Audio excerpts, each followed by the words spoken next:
हरे राम राम राम हरे हरे, हरे कृष्ण कृष्ण कृष्ण हरे हरे, हरे राम राम राम हरे हरे, हरे कृष्ण कृष्ण कृष्ण हरे हरे, हरे राम राम राम हरे हरे, हरे कृष्ण कृष्ण कृष्ण हरे हरे, हरे राम राम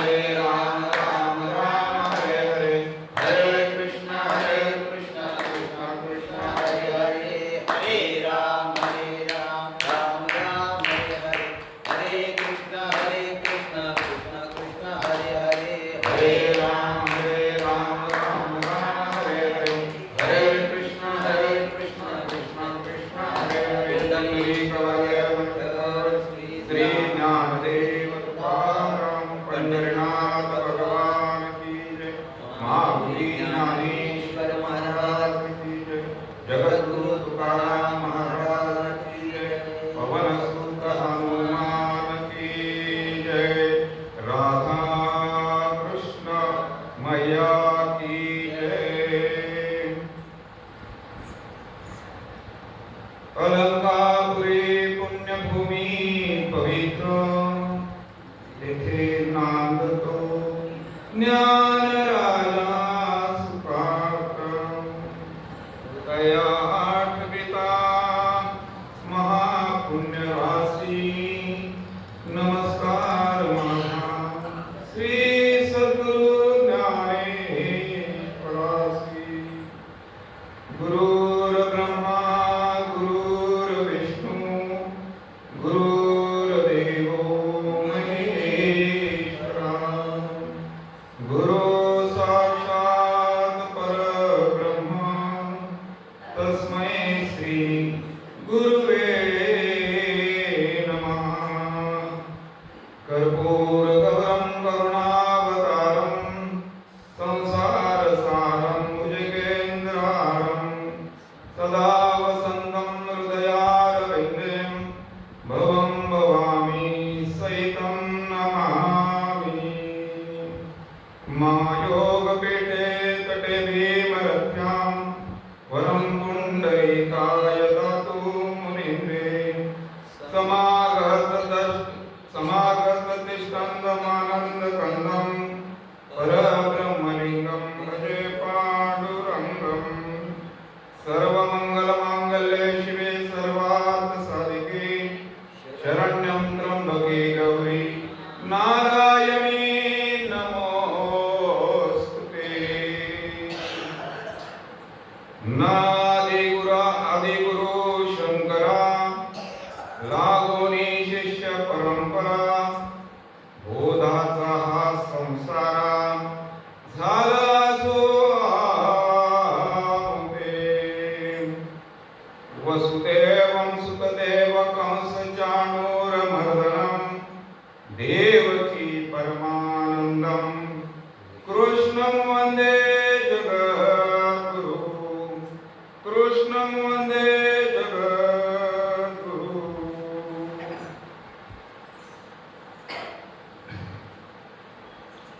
नादिगुरु शंकरा, लागोनी शिष्य परंपरा, बोधाचा हा संसारा झाला जो आमुते। प्रस्तुत प्राप्त प्रसंगी मी पवित्र अशा या देवगावात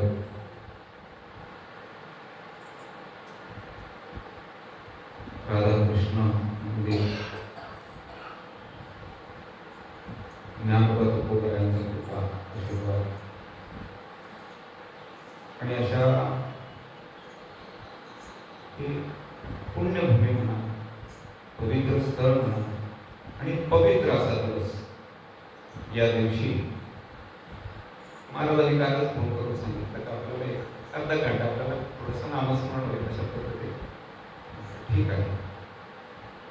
तर त्या प्रवचन रूपी सेवेकरता अध्याय 18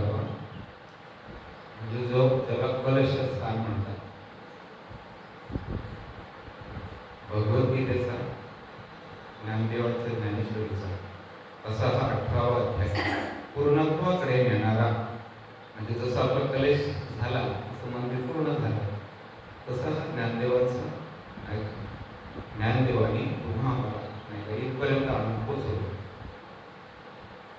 असा हा 18वा अध्याय. आणि त्या 18व्या अध्यायामध्ये ओवी जे आहे 1757 ओवी बरं का. थोडंसं प्रसंगानुसार चालावं म्हणून नाही तर म्हणतं शिवलीला अमृताचा एक पहिला अध्याय घेऊ तरी जमलाच. पण वारकऱ्यांनी ती पथ्य पाळावी हा उद्देश आहे, बाकी काही. कारण संत भेटीशिवाय देव भेट नाही असा तो विषय आहे.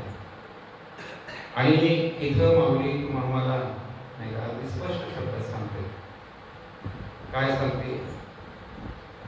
नादी गुरु शंकरा लागुनी शिष्य परंपरा. ना म्हणजे त्याच्या आधी कोणी नाही आणि अंती कोणी नाही असा तो.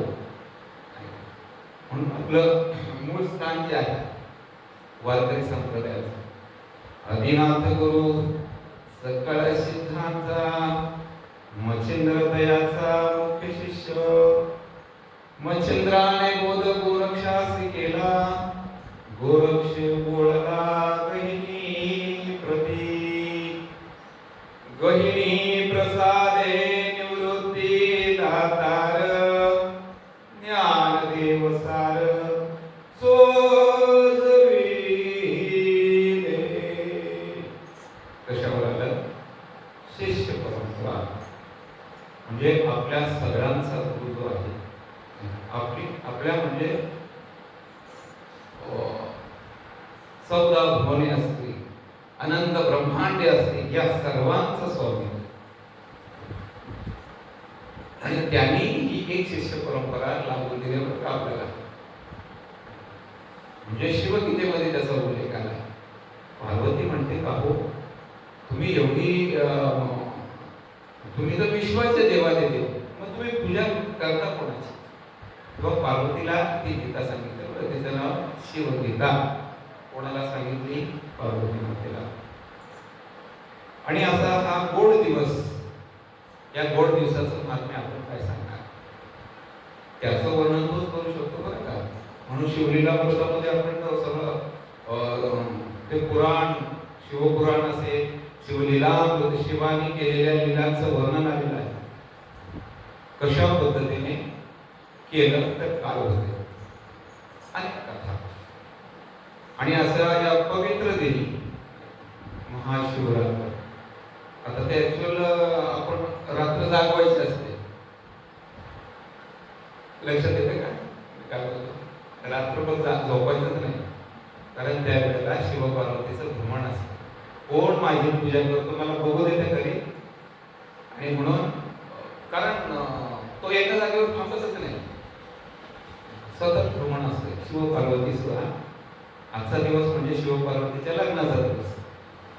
आलं लक्षात? अनेक दिवसाचे त्याच्यामध्ये कथेमध्ये आलेले.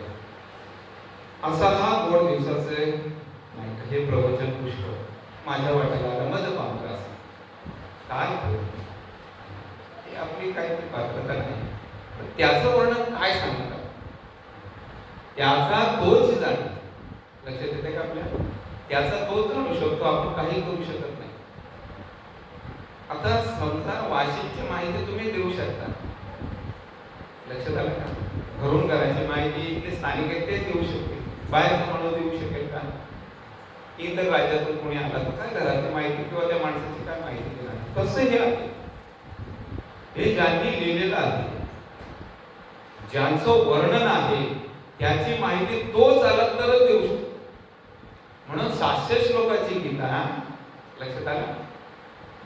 9000 ओळांमध्ये कशी विस्तृत मांडणी केली. कोणी केली? निवृत्तीने दिले माझ्या. ज्ञानदेव म्हणे, ज्ञानदेव ज्ञानोबा काय सांगतात, हे माझ्याकडे कोणी दिलं? माझ्या गुरुंनी दिलं. बरं, ही गुरुकृपा आहे. आणि म्हणून त्या गुरुकृपेच्या तुम्ही आम्ही गर्भगृहामध्ये बसतोय. हा मोठा असतं. फक्त ती मनोभावी केली पाहिजे. आता काय झालं कलियुगामध्ये एवढं सोपं करून टाकलं ना आपल्याला, पण आपण त्याचा फायदा घेत नाही. पूर्वी हजारो वर्ष होते, हजारो वर्ष तपश्चर्या करावी लागायची. आता तसं काय वेळ आहे का आपल्याला? काय नाही. अहो मला सायकल शिकायला माऊली 15 वर्ष लागली. 15 वर्ष लागली. 15 वर्षानंतर सायकल घेतली म्हणून त्या कालना त्या नागूचा स्टेटस टाकला होता. का काल सकाळी आणलेलं 1 घंट्यात तो शिकला. मुद्दा लक्षात आलं का? हे कोणाचं? हे ईश्वरी देणे, हे देणे ईश्वराचं. एवढं त्यांचा कॅम्प्युटर फास्ट केलाय ना, तर तुम्ही जर तीच बुद्धी देवाकडे लावली तर तुम्हाला त्या क्षणाला देवाची परिस्थिती येणार आहे. म्हणजे अगदी हजारो वर्षाची तपश्चर्या करायची गरज नाही. एवढं सोपं करून टाक. म्हणून कलियुगात आता बाकीचं काय जास्त विस्तार करत बसू नको. तू फक्त काय कर, नाही का, फक्त काय कर, नामसंकीर्तन साधन पैसोपे जळतील पापे जन्मांतरीची तुझी पाप नष्ट होतील. शिवलीलामृतामध्ये पहिलीच कथा जी आलेली आहे ना, किती पाप होते. त्या राजाला 2 कन्या होत्या. तुम्ही ऐकलं असेल आता ते शिवलीलामृतामध्ये तेच चालू होतं. मग जवळजवळ 300 राण्या होत्या. त्याच्या 2च पतिव्रता होत्या. त्यांना शाप मिळाला. पण त्या 2 पतिव्रता जेव्हा पुन्हा नाही का, शेवटी मनुष्य जेव्हा शापित आला, त्यांना शाप मिळाला. शाप मिळाल्यानंतर त्या दोन्ही पत्नी नंतर त्या हरणी झाल्या. माहिती ना? कथा ऐकलं ना तुम्ही का नाही? ही शिवलीलामृताची पहिली अध्याय तो चाललाय तो नाही का. ते मुद्दाम आपण का घेतो? आजचा त्याचा दिवस आहे. नाही तर द्वारकेचे महात्मे नेले काशीशी, काशीचे महात्मे नेले द्वारकेशी, नाही चालत. म्हणून आजचा पवित्र गोड दिवस नाही का. आणि त्या गोड दिवसाची ती कथा. नंतर ती हरिण झाली. नंतर मग त्यांना ती गरोदर एक होती आणि तिला 2 बाळही झाली होती. पण नेमकी शिकारी जो आहे ना, त्याला पण इंद्राने शाप दिला होता. तो किरात म्हणून झाला होता महाराज. म्हणजे काय आठवलं नाही तर मला आठवण करून द्या बरं का. कारण श्रोत्यांचं पण काम असते ते. श्रोते तुम्ही परमदक्ष, श्रोत्यांचेही तुम्ही श्रोते, असं त्याचा अर्थ. आणि मग ज्या वेळेला तो संवाद मांडलेला आहे, मग ते हरणी आता दिवसभर त्या किराताला काय झालं, भेटली नाही शिकार भेटली नाही बरं का. म्हणजे ही वरची गोष्ट नाही सांगत, आता खालती आपण जिथं आलो ना, या मृत्यू लोक तिथली गोष्ट चालली. त्याचा अगोदरचा काय आपल्याला भाग सांगायची गरज नाही. तो राजा होता. मग हा जो शापित होता, तो जो किरात होता, तो जो शिकारी करणार होता, तो जो पारधी होता, तो दिवसभर थकला. शिवरात्रीच्या आदल्या दिवशी बरं का. कधी? शिवरात्रीच्या आदल्या दिवसाची गोष्ट चालली होती. आणि कथा म्हणून ऐकायची नाही बरं. अशी कथा ऐकायची की तिच्यानं आपली व्यथा केली पाहिजे. महाराज श्रोते जाणते सगळे आहे बरं का. मी तुमच्या पुढे कोणा म्हणजे बारीक पोरगच आहे, त्याच्यामुळे सांभाळून घ्या. असो तर ती दिवसभर त्याला काय मिळालं नाही. शिकार नाही, बाण लावलेलं पुन्हा भात्याला. शिकार करणारा कोण? तो पारधी. लक्षात आलं का? तर पारधी शिकार करणार म्हणजे काय, मला काहीतरी भेटले पाहिजे ही ज्याच्याकडे आशा असते त्याचं नाव पारधी. पारधी म्हणजे आडनावाचं नाही बरं का. आम्ही बदललाय नव्हतो, कारण ताईला माहिती, त्यांचं नाव ताईला माहिती, पण आता नाव बदललं. शिकार करणारा, आपण दिसल तिथं शिकार करणारे तुम्ही आहात, असा तो त्याचा गुह्यार्थ आहे. आणि मग काही दिवसभर काही न मिळाल्यामुळं त्याने असंख्य प्राणी मारले असतील. तर ज्या तो त्या भिल्ल कुटुंबात जन्माला आला, त्या भिल्ल कुटुंबात जन्माला आल्यानंतर त्यांचं काम एकच, मारणं. तोडा मोडा कापा घोडा तोडा, एवढंच. हाच मंत्र फक्त त्यांच्या घरात चाललेला. आणि अशी झालेली असंख्य पापे नाही का, अशी असंख्य पापे घेऊन नाही का तो त्या शिकारीसाठी तडफडत होता शिवरात्रीच्या. तेवढं फक्त लक्षात ठेवा बरं का. आणि झाली ना रात्र होत आली, मग त्याने बघितलं आता कोणीच येत नाही, म्हणून पण तो रात्री मग तो झाडावर चढला वरती. आणि त्या झाडावर चढल्यानंतर आता काय बाबा शिकारीनं निदान, आणि ते तळ्याच्या काठी होतं. तुम्ही चित्र बघितलं का याच्यातलं? ते शिवलेलं उघडून बघा म्हणजे लक्षात येईल. मग त्या तळ्याला काठी बाबा येईल कोणतरी येईल आणि या आशेने ज्या वेळेला त्याला आडसर येत होता कसला त्या बेलाच्या झाडावर बसला त्याला माहित नव्हतं बेलाचं झाड आहे म्हणून. लक्षात आलं का तुमच्या असं. मग त्याने काय केलं एक पान तोडीत गेला तो पानं तोडायचा टाकायचा आज दुसरं काम काय नसलं का माणूस बघा आपण बसल्या कधी कधी नक पण प्रवचनात पण असतंय बरं का महाराज मोठा मोड हे कर ते कर म्हणजे हा विषय त्याचा चालू झाला. आणि मग कर्मधर्म संयोगाने काय झालं ते बेलाचं पान टाकता नेमके तिथं तो मृग आला म्हणजे जो राजा होता जो मृगाच्या जन्मात आला होता तो आल्यानंतर तो त्या जाळ्यात अटकला. हे तुम्हाला त्या कथेमध्ये ऐकायला मिळेल पूर्ण. आता तो अध्याय घेतला असं तर आपल्याला त्याच्यावर त्या मूवीनुसार चालणार असं पण मी तुम्हाला एक स्पर्श करून सांगतो. आणि झालं काय आल्यानंतर तो त्याने जाळं लावून ठेवलंच होतं अगोदर कारण शिकार करणं हा आपला धर्म आहे. हा कोण बोलत होता हा तो किरा तो भिल्ल तो पारधी मग आणि नेमके अटकला होता त्याच्यात पाण्याच्या आशेवर आला होता पण पाणी पिला नाही. पाणी प्यायच्या आधीच त्याला काय केलं अटकवलं. आणि झालं ना बराच वेळ झाला इकडं हा अटकून राहिलेला त्यांचा त्या ज्या दोघी होत्या ना त्या दोन सोबती होत्या बरं का त्या दोन हरणी ज्या होत्या ना त्या दोन सोबती होत्या एक ती गरोदर होती म्हणून मग ती बघत आली दोन तिला दुसरीला दोन पोरं होती म्हणजे दोन हरणीची पाठसं होती आणि दुसरी जी होती ती गरोदर होती. हे डोक्यात ठेवा फक्त.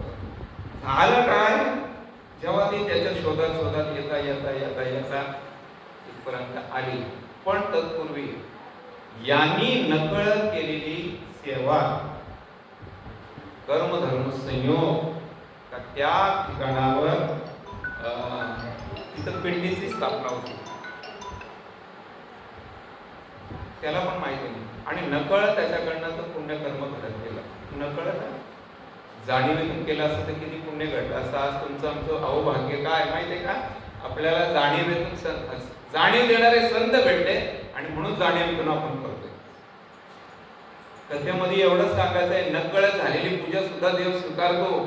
तर तुम्हाला तुमचे मायबाप संत भेटतात तुमची पूजा मी घेतल्याशिवाय राहणारच नाही असं कसं अर्थ. आणि मग झालं टाकत राहिला आणि त्या किराताला स्वतः यमराज म्हणजे भगवान शिव प्रसन्न झाले सांगितले मी नाही जाणार तू अगोदर जाऊ नये. मग यमराज आलो कोणाला भेटला त्याला त्या पारध्याला. आणि मग आल्यानंतर आता त्याने पहिल्यांदाच ते विश्वरूप पाहिलं त्याचं अकराळ विक्राळ रूप सगळं घाबरला होतं. तो बोलतो कोण तू ओळख दे मला सांग तू कशासाठी आलायस. तो बोलतो काय नाही तुझ्या हातून एखादी एक पूजा घडले नकळत आणि कुठल्या दिवशी ती आजच्या दिवशी. मुद्दा लक्षात आला. आणि मग अशी घडलेली पूजा असल्यामुळं मग बोलतो माग तुला काय मागायचंय कारण मला भोलेनाथांनी पाठवलंय. त्याचं नावच भोळा. किती भोळा असेल. शिव भोळा चक्रवर्ती त्याचे पाय माझे चित्ती. चित्तात पाय ठेवा चित्तात आपले पाय नाही काय त्याचे पाय समजलं का. आणि मग हा इकडा अडकून पडल्यानंतर ते दोन आधी हाय कथा थोडक्यात लक्षात घ्या. आणि झालं मग काय पाहिजे ठीक आहे. आता यमराज आल्यानंतर काय मागावं हे पण कळलं पाहिजे ना. त्याने मोक्ष मागायला पाहिजे होतं बाबा मला त्याच्यापर्यंत घेऊन जा. पण पडिले वळणा इंद्रिया सगळा इंद्रियांना जे वळण पडले ना तेच माणूस मागत असतो. कारण घरादारात तेच संस्कार ना संस्कार. आणि त्या संस्कारापायी त्याने काय मागितलं नाही मला ना शिकार करावी लागते तर मला जे प्राणी येतात ना त्यांचा आवाज आला पाहिजे आणि त्यांची बोली भाषा ते काय बोलतात हे मला कळलं पाहिजे. असा वर कोणी मागितला त्या भिल्लाने. लक्षात आलं तुमच्या. तथास्तु बोलल्यानंतर तो निघून गेला. आणि नेमकी इकडे यांचा संवाद चालू होता कोणाचा त्या मृगाचा आणि आणि त्या दोन जे होत्या ना दोघी सवती, लक्षात आलं का? तर सगळ्यात मोठा म्हणजे सवतीनुसारच मला, पण त्या दोघी एक विचाराच्या होत्या. मग आल्यानंतर सांगायला मला तर आठवलंय. मग त्या दोघींचा संवाद चालू झाला कोणाशी? त्यांच्या पतीशी. का मला तुम्ही आमचे मालक आहात, तुम्ही आम्हाला घेऊन जाऊ नका. तुम्ही एक काम करा, तुमच्या बदल्यात मी जाते. कुठं? त्याच्या पुढ्यात त्याची शिकार म्हणून. पहिले बोलायला लागली का ठीक आहे, मला ही 2 पार्ट्स आहेत नाही तू सांभाळ आणि तू गरोदर आहेस, कारण त्या ब्रह्मा त्याचं पाप तुला लागणार नाही. ते बोलते नाही मला लागलं तरी चालेल, पण मी पतीसाठी मी माझा देह त्याग करेल. ही लहान लहान आहेत ना, त्यांचा तो सांभाळ करा. असा तो विषय झाला. नंतर ती 2 लहान मुलं जी होती ना छोट्या आरणी, ते बोलायला लागली. हा सगळा संवाद जो आहे ना तो कोणाला ऐकायला येतो? त्या पारद्याला, त्या भिल्लाला. आणि तेव्हा त्याचं आस्ते आस्ते मन जे होतं ना, म्हणजे त्याला पाषाणाला पाजत होतं.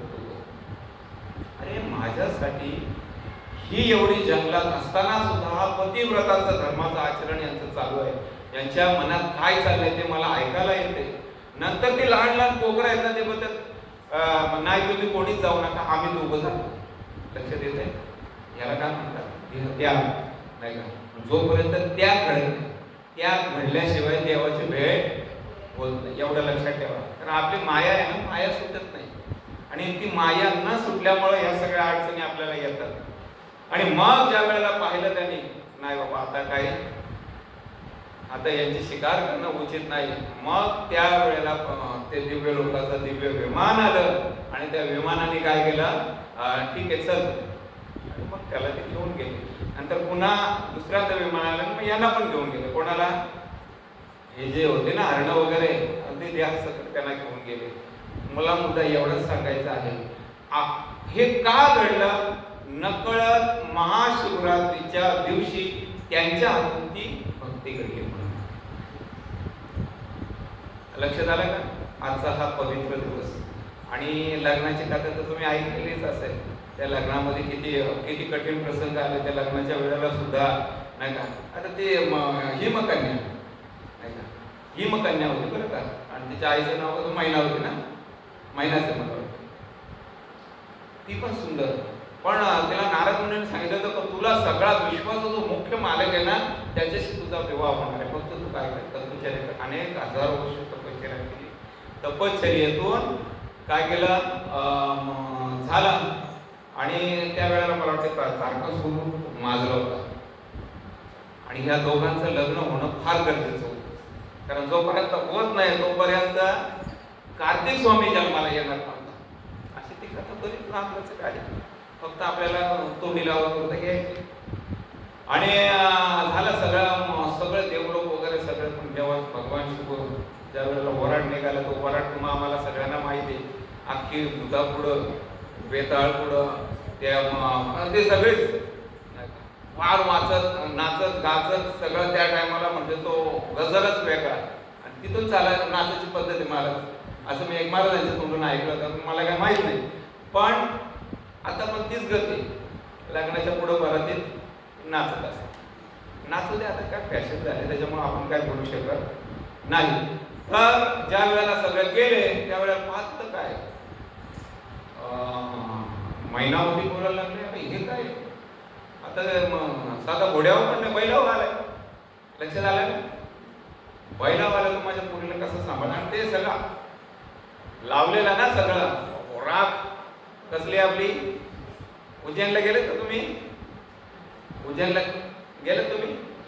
जे गेले त्यांना माहिती आहे, म्हणजे तिथे भस्म लावावं लागते. ते याचं भस्म असते त्या दिवशी, प्रत्येक दिवशी ते भस्माची म्हणजे स्मशानातून आणून ते गाळून मग ते भस्म लावावं लागतं. आणि असा भस्म लावून नवरदेव आपला तिकडे गेला होता. गळ्यात माळा वगैरे, म्हणजे या माळा नव्हत्या, त्या माळा सर्पाच्या माळा.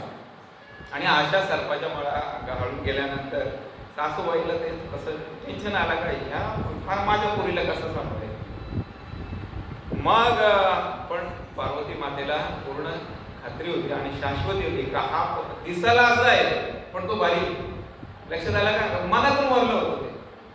आणि मग विनंती केली. कोणी विनंती केली? पार्वती म्हणजे बाबा तिला नाही आवडत ना, कारण ती मला काही तशी सोडणार नाही. तुम्ही एक काम करा, तुमचं जे चांगलं रूप आहे ते रूप तुम्ही तिला दाखवा. आणि मग भगवान शंकरांनी मग त्या दिवशी तो नटून तिथून सगळं म्हणून नवरदेवाला तिथून लक्षात येतं तुमच्या मी काय बोलतो ते सजवायला लागली. आणि मग सजवल्यानंतर मग सगळा सुंदर असा कोण नाही, मदनाला जाळून टाकला असा तो शिव. मग एवढा किती असेल, किती सुंदर असेल. म्हणून आपण बहुत ते दिव्य देश तुला पाहता येणार नाही. आणि मग ते लग्न वगैरे झालं सगळं. नंतर या सगळ्या आल्या होत्या, लोकमुद्रा आली होती, अनुसया आली होती. सगळ्यांनी काय केलं, ठीक आहे तू लग्न केलं, ठेवणार कुठे येईल, तिला एखादा बंगला बांधून दे. मग तो बंगला बांधण्यासाठी विश्वकर्मा नाही का त्याला बोलवणं धाडण्यात आलं. आणि मग विश्वकर्माला सांगितलं का हिला पार्वती मातेला नाही का आणि शिवाला राहायला काय कर, एक चांगलं नगर बांध. कुठलं नगर ते नाही का, ते तुम्हाला मला सगळ्यांना माहिती आहे, ती श्रीलंका नाही का. मग अशी श्रीलंका बांधून दिली. बांधून दिल्यानंतर आता तिचं घरभरणी करायची, वास्तुशांती करायची, पूजन करायचं. बोलवायचं कोणला, त्याला बोलवला. जो दशानन होता, लक्षात आलं का, जो दशानन होता त्याला बोलवलं. झालं. मग आता करायचं काय, पूजा तर झाली, सगळ्यांना दक्षिणा त्या वेळेला सगळं अमाप होतं. सगळं विचारलं यानं, पार्वती मातेने विचारलं यानं काहीतरी द्या, यांनी मोठी आपली वास्तुशांती केली, यानं देऊन टाका काहीतरी. तर भगवान शिवाला माहित होतं त्याचा स्वभाव, तो काय पण मागेल. नाही बोलते द्याच बोलल्यानंतर सांगितलं मला एक तर हे द्या, नाही तर मग पार्वती असं स्पष्ट मागितलं. बरं ग्रंथात तसं उल्लेख आहे, मी नाही सांगत, ग्रंथात उल्लेख आहे ते तुम्हाला सांगतो. मग शिवानी पार्वतीकडे पाहिलं, तुला बोललो होतं ना, हे विश्वच माझ्याकडे, हे जगच आपलं आहे, जिथं जाशील तिथं ब्रह्मांड आपलं आहे, ते आपल्याला ते सोन्याच्या याच्यामध्ये काय कशाला मागं धावतेस. लक्षात आलं. आणि मग तिला सोडली नाही का, ती जी लंकापुरी होती त्याच्या ताब्यात दिली. आणि अगोदर तिचं नाव मला वाटतं पार्वती भुवन नाव होतं, लंकेचं नाव काय, पार्वती भुवन. महाराज पार्वती भुवन नाव ठेवलं होतं बरोबर अगोदर, म्हणजे लग्न झालं म्हणून. कधी लग्न झालं, आजच्या दिवशी. लग्न कधी झालं, आजच्या दिवशी, शिवरात्रीला. अशी पण एक कथा आहे. विषय काय सांगायचा आहे, असा तो पवित्र शिव.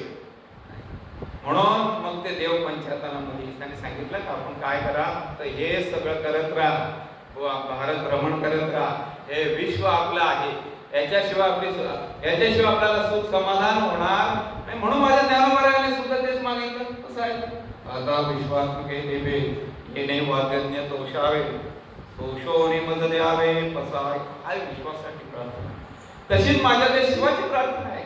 अरे विश्वच माझा आहे. मग ते गणपती बाप्पा असो, त्यांच्या रिद्धिसिद्धी असो, ही पंचायत आहे, देव पंचायत, कार्तिक स्वामी असो नाही का, आणि शिवपार्वती असो, उघड्यावर राहायला वेळ आली तरी देवाशी मांडायचं नाही. बरं, उघड्यावर राहायची वेळ आली तरी हाती पांडव अखंड वनवासी परित्या देवासी आठविती. हे का भगवान शिव आपल्याला सांगतात का बाबा हे जे आहे ना, या संसारात सुख कोठे नाही, तुला सुख पाहिजे ना, माझ्यासारखं फिरत राहा. भ्रमण करायचं. का भ्रमण करायचं, आपल्याला आपली लायकी आपली पात्रता आपल्याला कळत असते, असा तो विषय.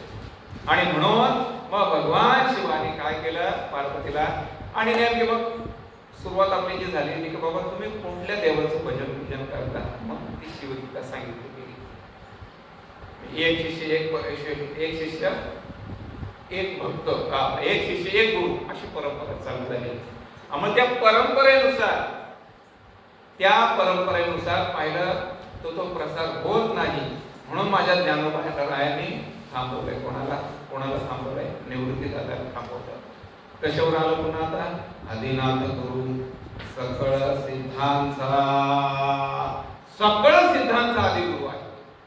आणि गुरु विना ज्ञान नाही आणि गुरु विना आपली सुटका नाही. बरोबर? म्हणून गुरु कृपा सोडायची नाही कधी.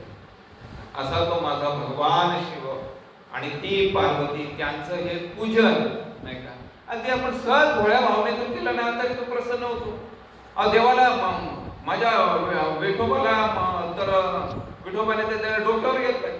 काय भक्ती असेल, काय प्रेम असेल ते. कारण जीव शिव तिथं नाही भेद, तिथे त्याच्याकडे भेद नाही.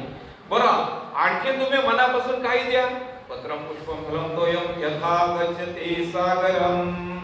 काही द्या हो. तिने ते एका भक्ताने तर मासे दिलेत माहिती का? पांडुरंगाला काय दिले? हो, फक्त लावायला दिले, खायला नाही. नीट लक्षात द्या. आपण खायला आपलं आयुष्य चाललंय सर, खाण्यासाठी जन्म आमचा आहे. त्यासाठी जन्म आहे का? त्या शिवाची ओळख घेता आली पाहिजे. कोण तो नाही का? कशावर आले माहितीये का?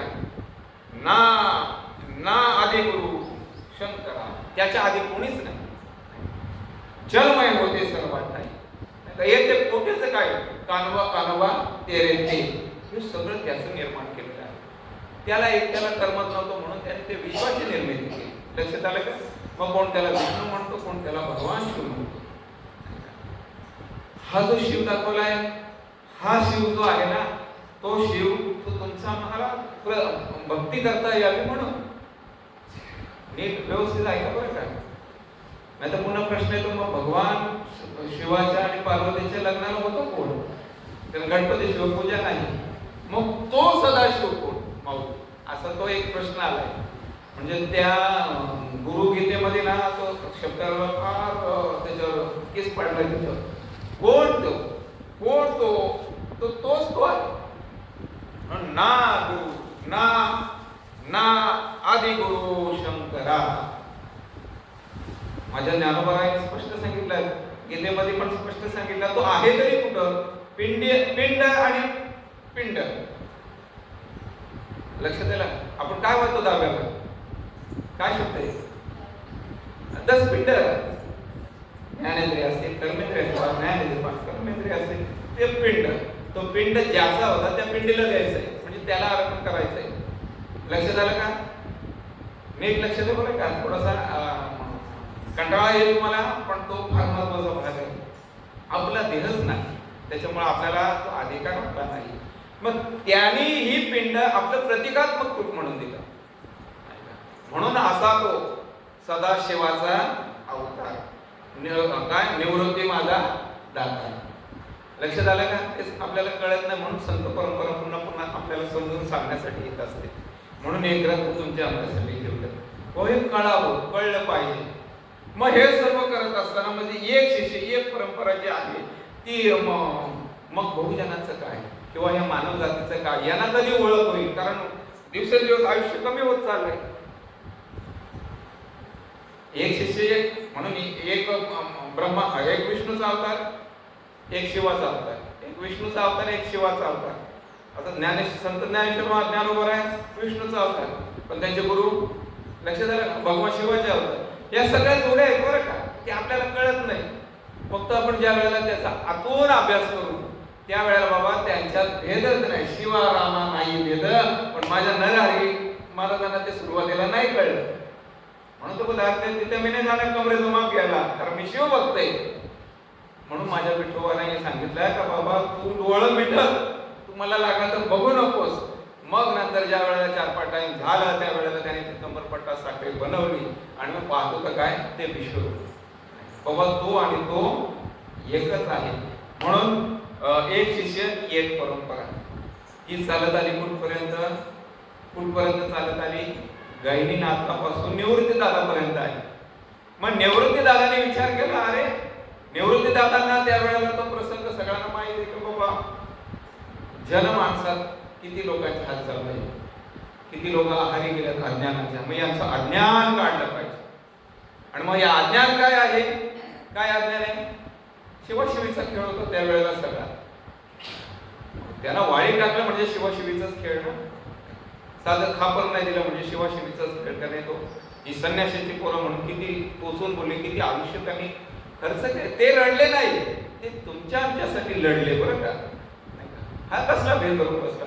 मग हे सर्व करत असताना ज्ञानोबरायांची संकल्पना का बाबा नाही, आपल्या वडिलांना जे येत होतं ना ते आपण विश्वाला दिलं. मग ज्ञानोबरायांनी निवृत्ती दादाची परमिशन घेतली का दादा मला आता माझ्यासाठी एक शिष्य नाही ठेवायचा, मला अख्ख्या जगाला गुरु करायचा आहे, अख्ख्या जगाला. आणि मग तेव्हा निवृत्तीने दिले माझ्या. अरे पण तुम्ही आम्ही बोलतो बघा, हे जे दान आहे ना, हे जे ज्ञानेश्वरूपी ज्ञान, अज्ञान काढण्याचं साधन. आणि ज्ञानोबराय सांगतात मी तुमच्या अंतरीचा फक्त अज्ञान काढणार आहे. अहो अज्ञान गेल्यावर राहिलं काय शिल्लक? ते ज्ञान नाही का, ते ज्ञान पैगा बरोबे, हे सगळं आपल्याला ना ज्ञानोबराय. किती किती कृपा असेल आपल्याला. पण ज्ञानोबरायने त्यांच्या गुरुला कधी सोडलं नाही. आपण 1000 वेळा ऐकलंय. लक्ष देते का? काही माणसांना मरतात तरी औषध सांगत नाही मला. त्याला एकाला मी विचारलं तर ते याचं औषध सांग मला जरा, ते नागिन वगैरे झालं तर कोण कुठं भेटतो? नाही सांग, मेला पण नाही झाला, आमच्या वाढीत होता. हे असे गुप्त मंत्र ठेवून तुम्ही आम्ही काय करतो, आपलं नुकसान तर करतोच, पण समोरच्या जो जगत आहे त्या जगताचं सुद्धा नुकसान करतो. म्हणून समर्थ रामदास एक ओवी सांगतात, जे जे आपणास ठावे ते ते इतरांस शिकवावे, शहाणे करून सोडावे सगळे जग. शहाणे करून सोडायचं. आणि हेच का माझ्या ज्ञानोबरायांनी केलं बरं का. कशावर ओवी आले बघा, ना आदि गुरु शंकरा लागोनी शिष्य परंपरा. शिष्य परंपरा म्हणून शिष्य परंपरा ही ठेवली नाही. इथं कोण नाही, तेच माझे मायबाप संत आणि आपला तो एक, आपला तो एक देव करुणी घ्यावा, तो एक आपल्याला करायचा आहे. म्हणून शिष्य परंपरेमध्ये जाताना एकच माता एक असं नाही, ज्याने मला जन्माला घातला बरं तोच आलाय पुन्हा. त्याची ओळख घेण्यासाठी फक्त काय करायचं, डोळे एकाग्र, सकाळी पहाटे लवकर उठून तो आवाज येत असतो आपल्याला, ओम तत् सत. ज्ञानेश्वरीमध्ये उल्लेख बरं का त्याचा, तो मंत्राचा. फक्त तुम्ही असं डोळे मिटा आणि बघा आतून तो आवाज येतो, ओम तत् सत. असं ज्या वेळेला आपण करतो ना, अरे तोच माझ्या अंतरी, तोच. पण तो आवाज ऐकायला आपल्याला टाइम नाही, कारण आता आपल्या स्वयंपाकाची वेळ झाली, उपास होण्याची वेळ झाली. असो, जेवढं बोलू तेवढं थोडं असते. कारण ह्या ज्ञानोबारांचं काय हे व्यासपीठ आहे, हे म्हणजे जिथं शब्दाचं पीठ बाहेर निघतं आणि आपली पोटं भरतात असं पीठ आहे बरं का. आणि ते फक्त व्यासांचं पीठ आहे, हे ज्ञानोबारायांचं पीठ आहे, हे तुकोबारायांचं व्यासपीठ आहे. आणि तिथं म्हणून माझी जनाबाई ती जातं दळते का नाही, जातं दळते म्हणजे काय, पीठ आपल्याला बाबा बारीक करून काऊचा चिवचा आपल्याला घाल बरोबर असते. तर तुम्ही आम्ही आनंदाने सेवन केलं पाहिजे का, तर हे श्रोत्यांसाठी आहे, हे त्यांच्यासाठी नाही. आज आपण शिवरात्रीला गेलो पण पोरा नाही, आपली कधी शिवरात्र पोरांना ते पोपिटे वाजवले त्यांच्यासाठी. तुम्हा आम्हाला तेच सांगितलं का या संसारात तुम्ही आता न अटकता आता आपला परतीचा प्रवास चालू करा. 50 संपले ना तर ज्याचं त्याने बॅगच भरून ठेवायची. अरे लक्ष, आपण घाबरायचंच नाही. आणि मृत्यूला काय घाबरायचं, काय घाबरायचं? अहो ज्याच्याकडे ज्ञान होतं तो बरं आहे, आपलं राधाकृष्ण आहे, त्यांनी काय घाबरावं. डोळ्या भेटायचे नामस्मरण का, ये तुला काय त्रास द्यायचं. आणि नाही येतो, नामस्मरणाला एवढी ताकद आहे ना, अनुभवले म्हणून सांगतो. नाही तर आपलं संजय आहे ना 1 घंट्यात जाणार होतं माऊली, अनुभूतीचं बोल इथं व्यासपीठावरून सांग. जे नामस्मरण चालू होतं ना, म्हणजे तोच वाचतो आपला, एकच तो सोडवत असतो. फक्त ते मनोभाव आपण काय केलं पाहिजे, त्याचं आळवलं पाहिजे, त्याला बोलवलं पाहिजे. बोलवलं का येतो तो बोलवत नाही मला. असो, मला वाटते सकाळपासून तुमचं शिवलीला अमृताचं वाचन, तुम्हाला धन्यवाद नाही का. आणि आपण आपल्या माणसाचं खूप केलं पाहिजे. आणि हे आज आपल्याला मन शांती केंद्र आपल्याला मिळालं बरं काही हक्काचं व्यासपीठ आहे. हक्काचं व्यासपीठ झालंय आपल्याला, हे डोक्यात ठेवा. तुम्हाला राग आला ना इथे येऊन बसा एक दिवस, पण टेन्शन घ्यायचं नाही. आज ती वीर आता बुजली आपली कुठली ती ड्रीमलँड, किती बाया एक बाईला धरून येते मी आमच्या गावातल्या, परत आले परत गेले समजा. म्हणजे संधी असते राग आला तरी, कारण हा देह पुन्हा नाही, ही पिंडी पुन्हा नाही, हा देह रूपी पिंड जो आहे तो पुन्हा नाही. म्हणून काय करा ते आता करा, आली या घरी आपली सदा. आपल्याला वेळ साधायची आहे आणि ज्याने साधला नाही का त्याचा जीवनाचा उद्धार व्हायला वेळ लागत नाही. असो काय चाललं होतं, ना आदि गुरु शंकरा लागोनी शिष्य परंपरा, बोधाचा हा संसारा झाला जो आमुदे. ज्ञानोबा सांगतात, हे निवृत्ती दादा तुम्ही आम्हाला बोधाचा सागर दिला आणि त्या बोधावर आम्ही हा भवसागर तरुण जाण्यास तुझ्यामुळे आम्हाला मदत झाली. आणि बोध लघु असतो बरं का, बोध लघु असतो आणि मोठा पण असतो, पण एक अक्षर जर आपण त्याचं मनापासून ऐकलं ना तरी तुमचा आमचा उद्धार होतो. म्हणून ज्ञानोबा सांगतात, एक तरी ओवी, एक तरी ओवी अनुभव घ्यायचा आजपासून किंवा उद्यापासून किंवा या क्षणापासून. काय करा ते आता करा, आली या घडी आपली सदा, आपली घडी साधता आली पाहिजे. पण कारण सोडविना एका चक्रपाणी आपल्याला ओढी सोडवणार नाही, कारण ते अभंग आमच्या महाराजांना सगळे पाठ आहेत, नाही कोणी नाही सोडवत. जो सोडवतो ना त्याला हात मार, ज्याने हात मारले त्यांना सोडवलेला आहे. म्हणून आजपासून आपण एक संकल्प करूया की बाबा नाही हे देवा, नाही माझं आता बस झालं, मला या संसाराचा थोडक्यात वेट पण आला पाहिजे. किती करायचं तो, आज संसार फाटकाय, किती करायचं ते फाटकच होत रे. किंवा आता वेळ झालाय ना ती कथा आपण सांगितली असो, यथामध्ये यथा अवकाश. आज या ठिकाणी राधाकृष्ण मंदिर आपण सर्वांच फोन केला, आपण तुम्ही आम्ही सगळ्यांनी माय लेकरांनी आणि तुमचंच लेकरू समजून मला हे आव्हान दिलं त्याबद्दल धन्यवाद. आणि तुमच्याकडनं अशीच उत्तरोत्तर सेवा करत राहू. मला थोडंसं वाईट वाटलं, थोडंसं भजन थांबलं गेलं तर क्षमा करा बरं. कारण भजन काय आणि प्रवचन काय किंवा कीर्तन काय तिन्ही ते देवासाठीच चाललेलं असतं, त्याच्यामुळं तर त्याकरता मी क्षमा मागतो. असं थोडासा उशीर काय झाला, मला लागला डोळा रात्री, थोडंसं पोराही लेट होतो दिला, त्याच्यामुळं थोडीशी डोलके लागली आणि मग 3 लय आहे म्हणजे थोडासा 4:15 झाला, त्याबद्दल क्षमा. असो ना आदि गुरु शंकरा लागोनी शिष्य परंपरा, बोधाचा संसारा झाला जो आमुदे. अशी जी 1756-97 ओवी याच्यावर एक थोडासा स्पर्श करून का ओवी घेतली तर थोडासा भगवान शिवाचा तिथं उल्लेख आला पाहिजे. कारण हे कसं असतंय, प्रसंगानुसार काही गोष्टी चालल्या पाहिजे आणि त्या अनुषंगाने घेतलेली ओवी यथामधून यथा अवकाश. काय आपला देवाने जे बुद्धी दिली तो काय प्रसाद दिला तो देवाचा बरोबर, आणि काय वाईट असतं ते माझ्या बुद्धीचा दोष माझं मला रिटर्न द्या. आजच्या पवित्र दिनी तुम्हाला सगळ्यांना मंगलमय नाही का महाशिवरात्रीच्या शुभकामना.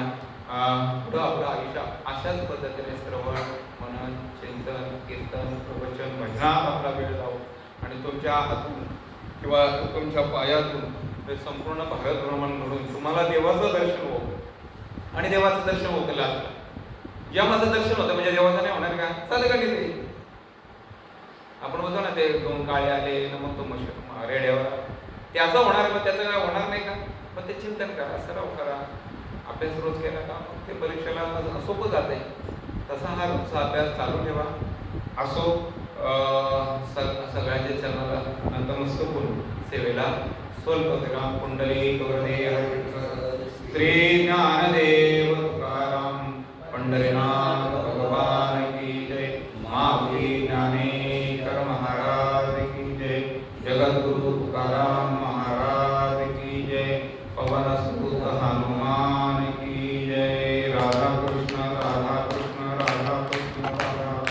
राधा कृष्ण विठ्ठल विठ्ठल विठ्ठल